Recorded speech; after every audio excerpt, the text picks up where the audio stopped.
Welcome back. This is part 2 of the interview with Jacobi Petrucciani, young entrepreneur and just great guy. He may not be 50 years old, and he's really made a name for himself.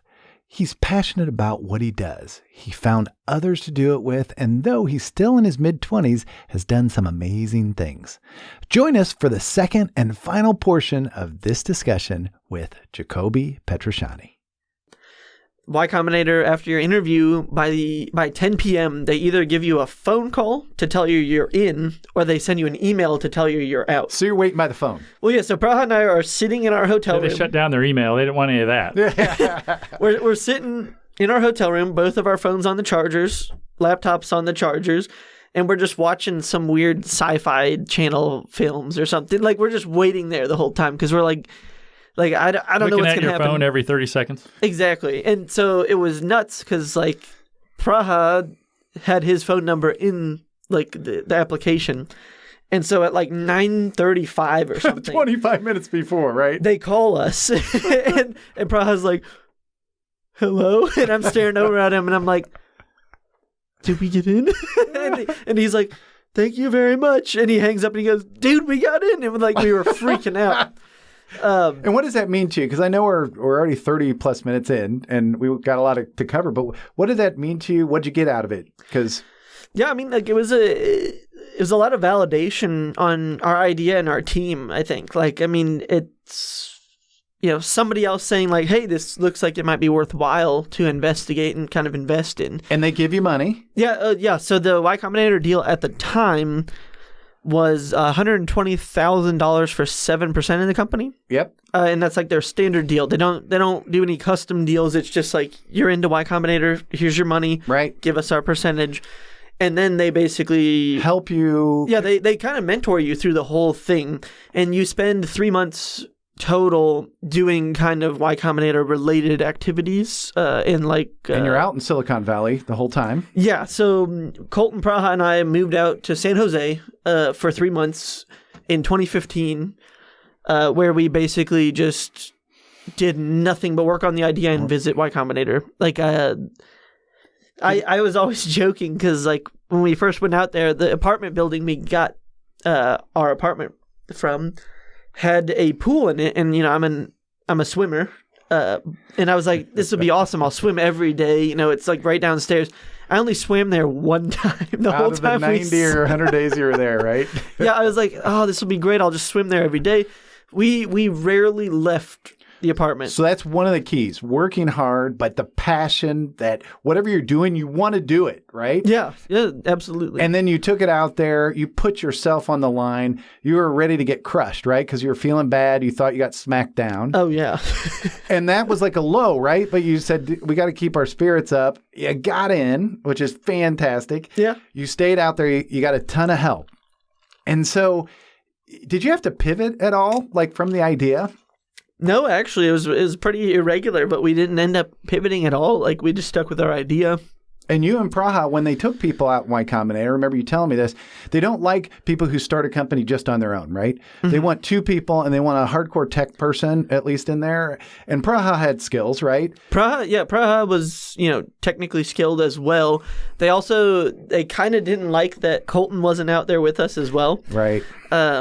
But they understood, like, you know, his schedule didn't allow it. But yeah, they definitely want at least two. They want at least two founders because they don't like seeing single founder startups because historically they've had problems with that. And yeah, it's very tough. Like I'll tell you, like I don't think Mimir would have happened without Colton or Praha. Like absolutely wouldn't have happened without either of them. But so it's very difficult to do on your own. Like I've not met many people who have been single founders and been successful. And what was like the hardest thing about at least getting it done? Because we need to jump to like when you got acquired, but what was the hardest thing about getting this company up and running?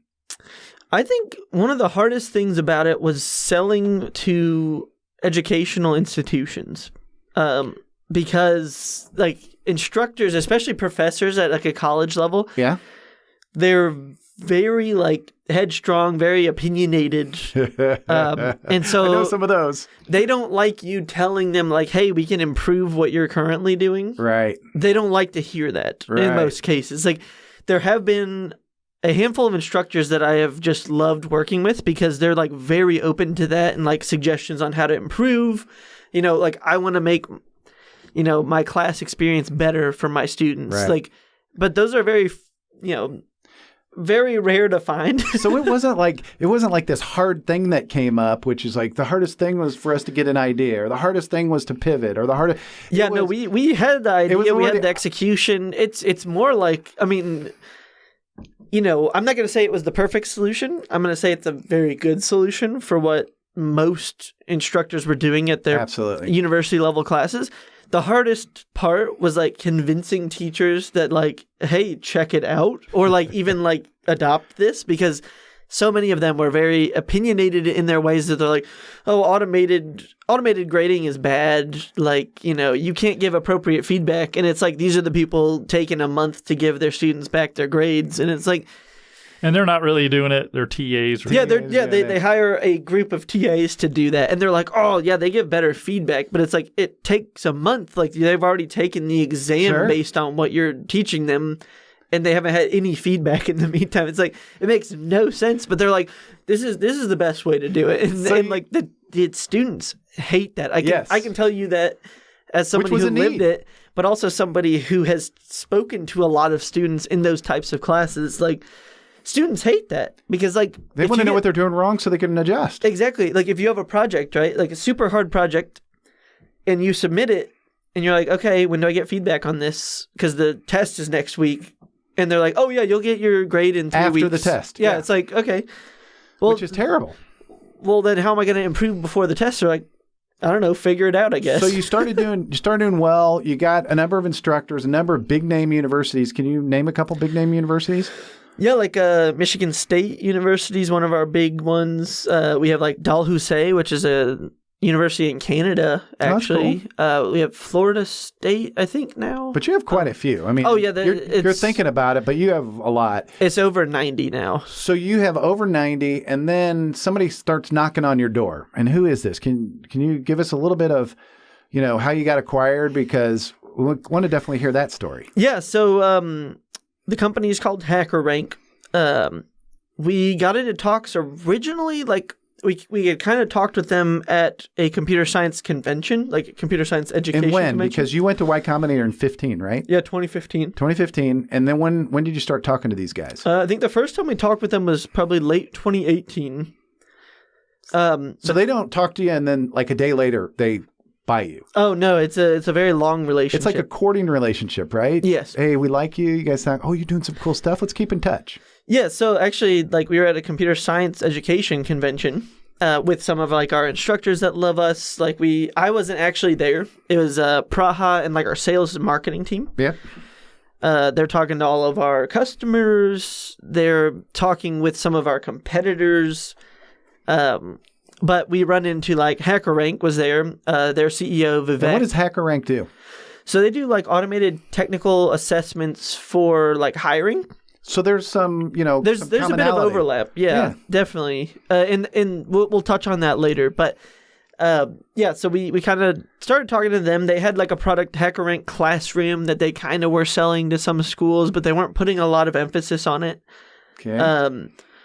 But so Praha and Vivek were talking a bit about it, and not much came of it then. And we really got back into talks with them Q3 or Q4 of 2019. So you're talking a year and a half later. About a year and a half later. But we started talking to them about, what does it look like to scale our company? What does it look like to, adjust, how we serve our users? Client base, yeah. And like what plans do they have too? Because like we knew they were working on HackerRank Classroom.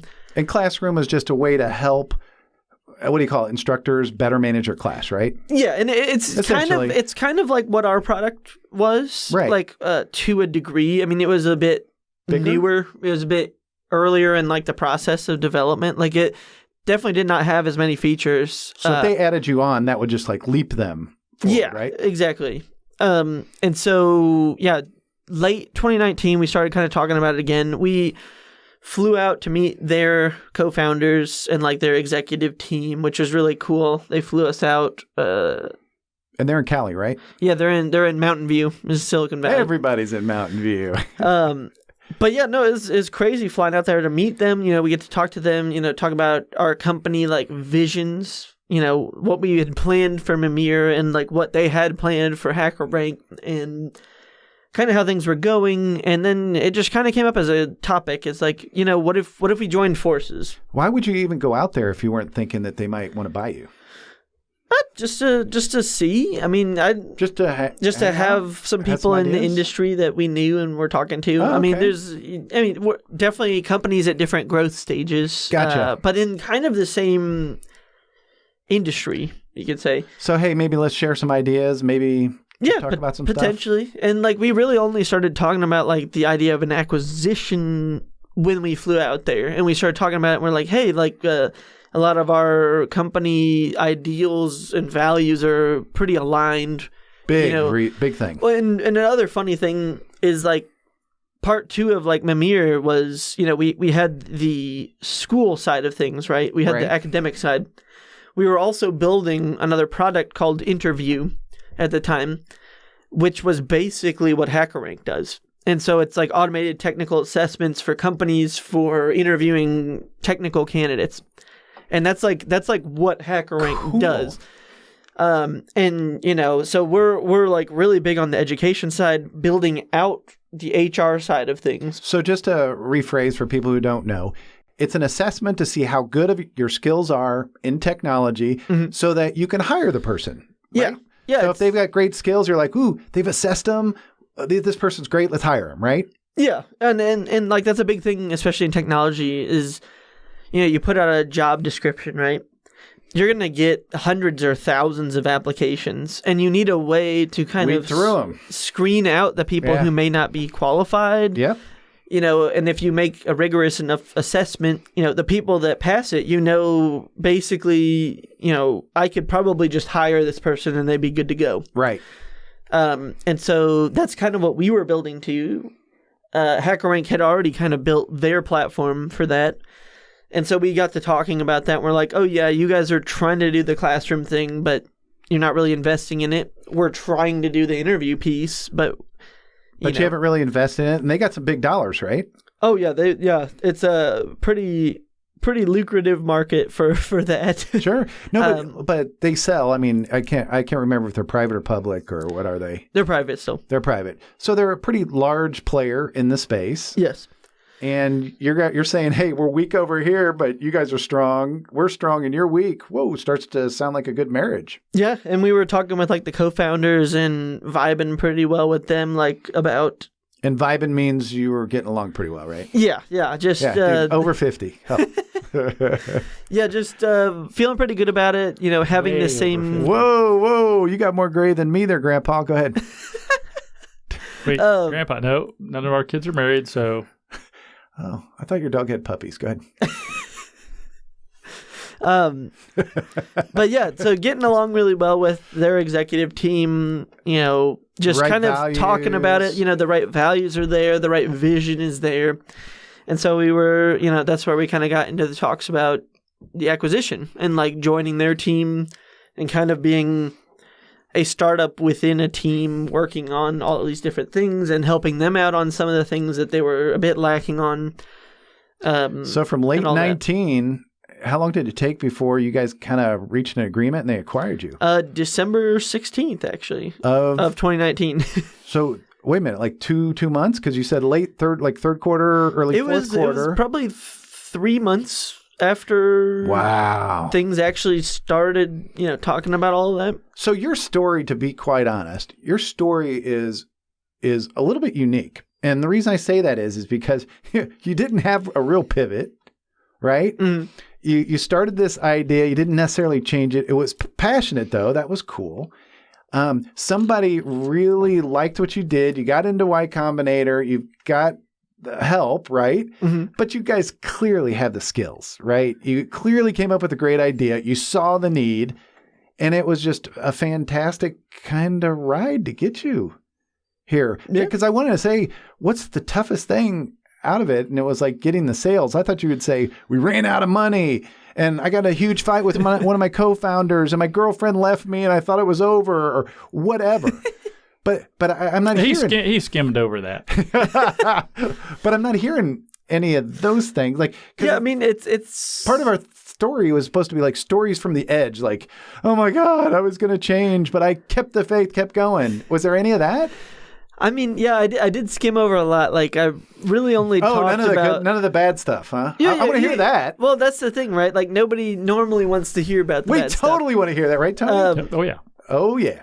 Oh, yeah. And, like, yeah, obviously skimmed over a lot. Like, people usually only want to hear, like, the tell me the bad stuff. Story, right? Because it's cool. Did you meet Teal from PayPal? Peter Thiel? I met him one time, but that was actually at a different event. Right. The Teal Fellowship Summit thing. But the thing is that you got a lot of cool stuff in your background. I kind of want to hear some of the bad stuff where it shook you to your base. Yeah, I mean... anything you can talk about without crying? I can get some tissue.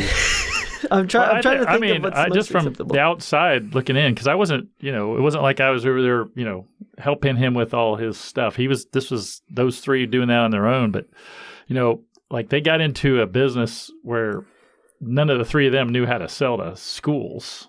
I don't know how to sell to schools, and I've been in business selling software for decades. Ugh. That sounds like a long time. 6 decades, is that about right?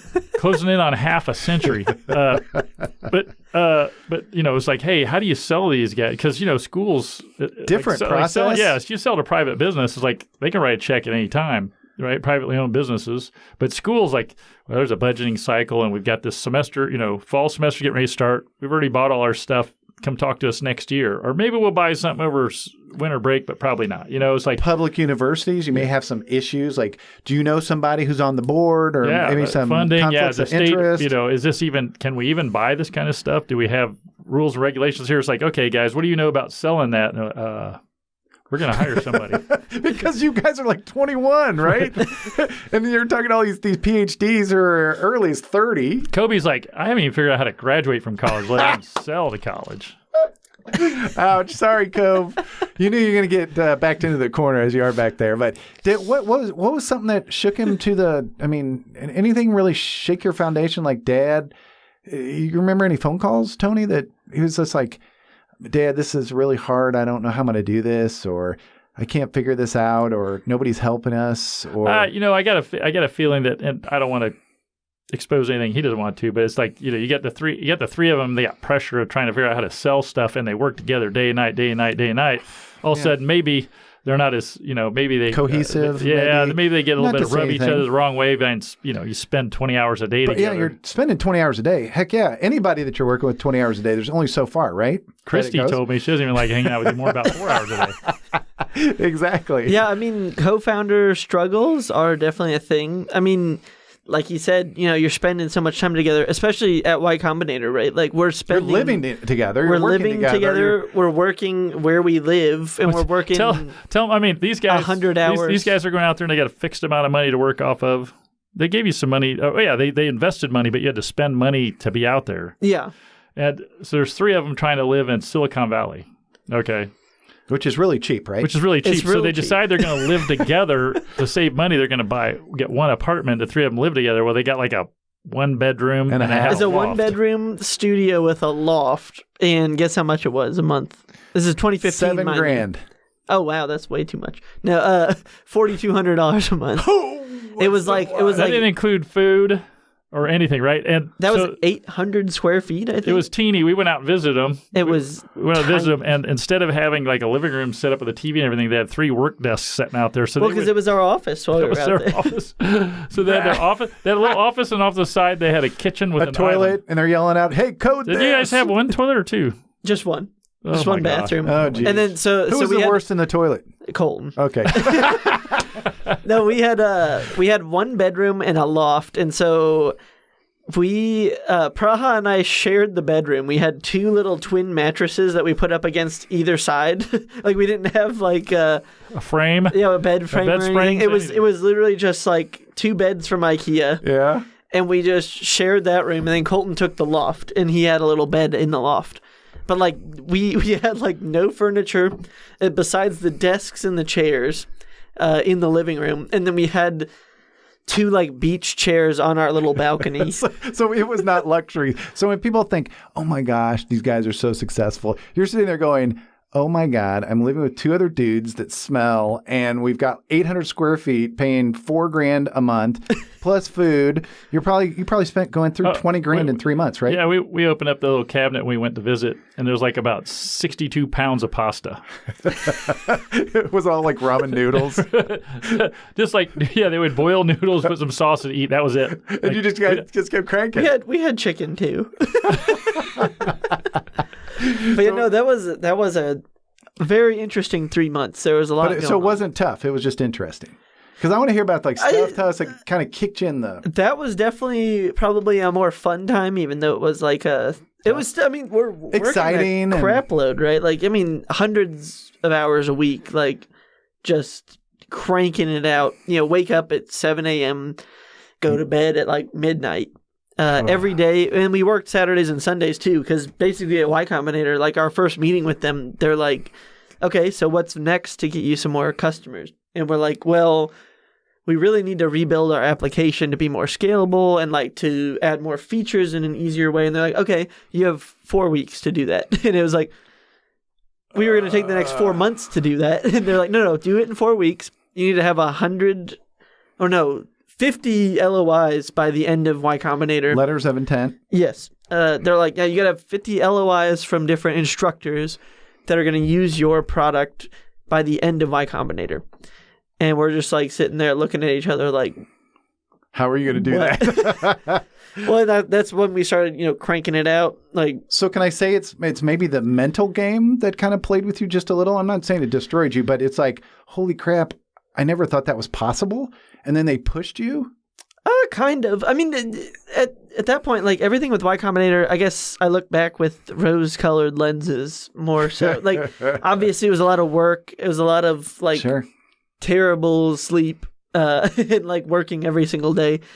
But I think the real like hardships came in when we started growing. I think growing pains were a bit more of an issue for us. So you're talking about like hiring people, making those decisions? Go ahead, Tony. Yeah, like how do you, I mean, I've been in business for a long time and I've seen a lot of businesses. It's like there's a bit of experience that helps them figuring out what the next best person is to put on the team.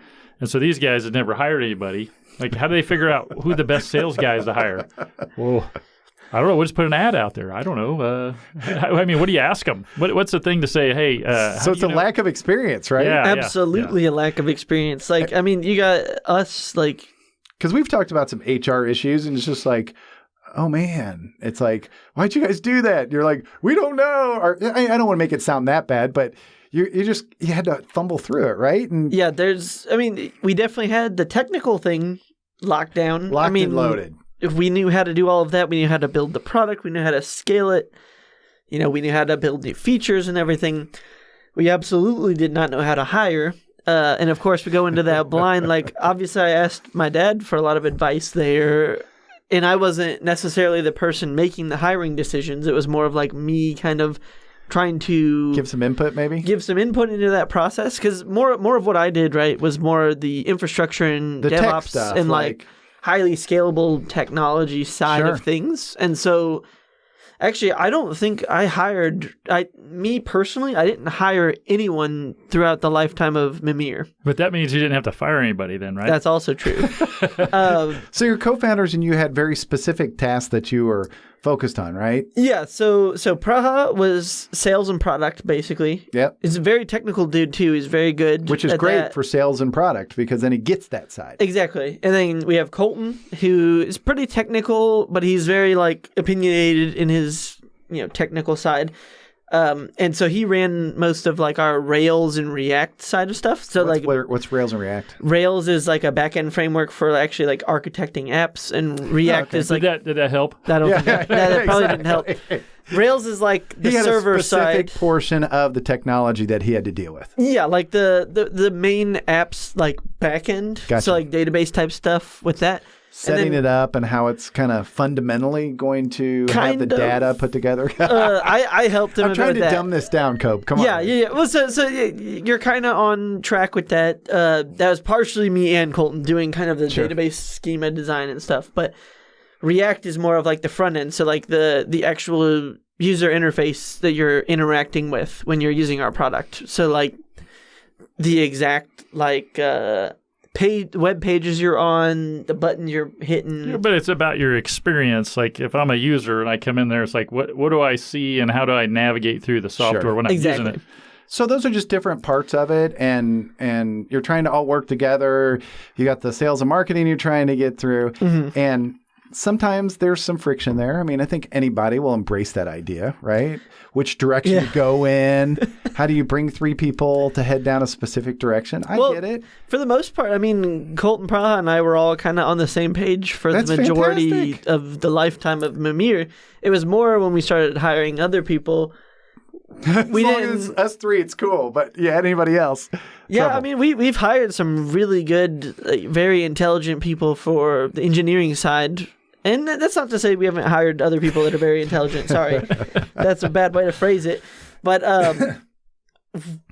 we haven't had really any problems from the engineering side. It was more the other facets of the company where we started. But you guys didn't have any experience. Yeah, we had no personally. experience. It's not to blame anyone, really. It's more like... Well, you talk about how to sell to the education. It's like, if you need salespeople, how do you know and can evaluate? And that's the thing, right? Like we're just talking to people trying to hire for that, and like we have no experience with that. We don't know anyone with experience.